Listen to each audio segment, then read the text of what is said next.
She found herself staring at churned gravel. Someone had already been through here. That wasn't right. The lease said this hadn't been mined in years.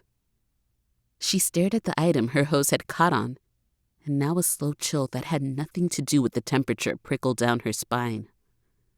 The dead quiet of the radio silence in her scuba mask took on a far more ominous veneer as she stared at the protruding item from the gravel.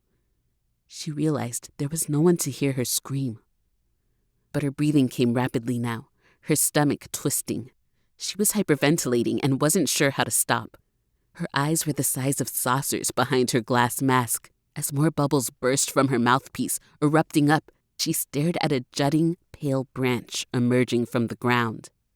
Except branches didn't have skeletal hands, nor were they attached to a shoulder bone, a rib cage visible now.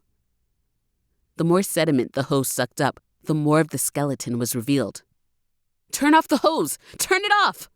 she was shouting in her mask. But nothing happened. And then something clicked. She felt a sudden shift in her suit. The flow of hot water had been severed.